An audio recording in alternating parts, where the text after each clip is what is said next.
All right, Frankie Luvu. That game did not go the way you guys expected. Right. What is film session like with Joe Witt Jr. and Dan Quinn after a game like that? Just very critical of ourselves, looking ourselves in the mirror. At the end of the day, man, what we put out there, that's us as a team. So we take a very good look at ourselves in the mirror and take what we messed up or had issues on in the game and try and bring out a practice and make corrections of that coming next week. What do you like after a game like that? I mean, do you go and kick the dog? Or did you sleep nice? How do you react to it? Man, I just trying to be where my feet is at. When I'm at work, be intentional with everything I do, and then when I'm at home, man, just be around family, kind of kick my feet up, be with my dogs, and yeah, my baby. I had a baby on the way, so yeah, I got my son at home.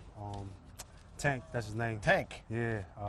Okay. So I'm glad to go back home, and that's a win for me every time. Absolutely. That's nice. What's fatherhood change you? Man, just be more. My awareness is I feel like has been up more. Trying to protect him, trying to be everything. All he knows is what I know, and so I just trying to be that front foot for him. He doesn't know Daniel Jones. You do know Daniel Jones. Not the most efficient quarterback, but against this franchise before you got here, very good. What is it that he might do well that's a pain? I know he's going to be, from what I've seen, one read, from his reads to running. So he's going to be using a lot of his feet around and making plays extended and whatnot. And, us as a defense, we got to keep him in the pocket. And, when we do get home, we just got to get him down. We had opportunities last game to get in the backfield. And, it's, guys just getting their feet wet. A lot of guys, they play in the preseason, a lot of vets. So, not making an excuse or anything, sure. but, heading to this game is going to matter even more of getting in the backfield and getting him down on critical situations. Make sure I pronounce this correctly. So you're from Tafuna? Yeah, Tafuna. Tafuna, American Samoa. Samoa. Yeah. Because see, us on the States always go No. Samoa. Yeah. It's Samoa. Samoa. American Samoa. American Samoa. Yeah. Moved here in 17. Was there a culture shock for you? Yeah, man. I feel like back home it was only one way, one street, going 20 miles per hour. Right. So, So when I went to Washington State, it was just I see trains, I'm seeing freeways. It was something I never really encountered growing up. So, and, back home we only had, I love McDonald's. So McDonald's was we only had one McDonald's on the island. So when I came to the States, it was Taco Bell, which I ain't never heard of. Right. So a lot of food culture and different atmosphere culture shock for me coming out. Yeah. What was your go-to meal at Taco Bell? Dare I ask? Man, they usually have that $5 menu with the late night snack. You probably know the late night snack. You have your fun out. Go out on whatever on College Hills, and you come through. You hungry, so you stop by the drive-thru. Right. They got that $5 menu. It's probably 2 tacos with a burger with curly fries. That's all you need.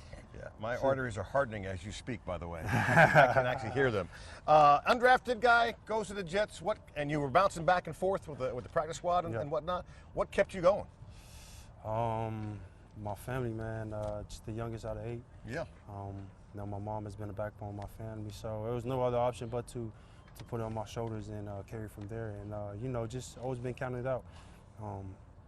And God always pulled through and everything. With him, I can do everything. Without him, I couldn't.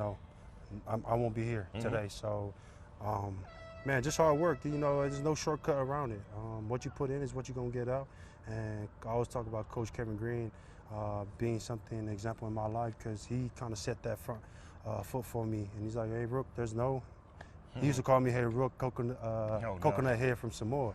And I was that's a little racist, but okay. Samoa. It's Samoa. Samoa. Yeah. Sorry about that. See, you already got it. But he always said, man, there's no shortcut around here. Law of attraction is what you put in, is what you're going to get out. So I always kind of just, had that chip on my shoulder and just took that everywhere I went.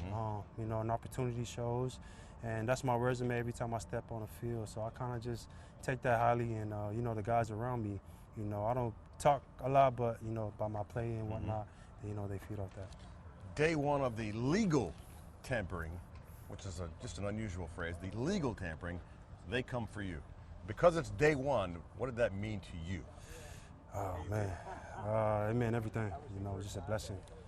I'm still speechless and out of words of, when they came through. But other than that, man, it's just been a blessing being out here. Playing along, I've asked you this 1,000 times. Playing alongside Mr. Wagner, Yep. you're the sponge. How different are you from a few months ago Right. to now? I feel like a few, now live bullets is getting, like I said, getting our feet wet. Bobby been doing Bobby things, man. Like, good to see him. He's still running around hitting and whatnot. So, just see that. And at year 13, man, this is a statement for and a testament from his game, and I take that very highly. And, a lot of the guys that's around him, man, we just kind of trying to go off that vibe. So, yeah. That's Kobe's quote right here, jobs never finish. And then the NFL logo, I mean, made it to the league. I'm blessed. Yeah, pretty much I have my son's name on me. Nice. Tank already manifested that before he was even born. So, yeah, and a lot of my art around me, man, it just, took a lot of thinking and, before mom even seen it. So half of the tattoo, she don't even seen it, but, I try and wear a hoodie and whatnot in the house, even if it's in my own home. So, yeah. Smart move.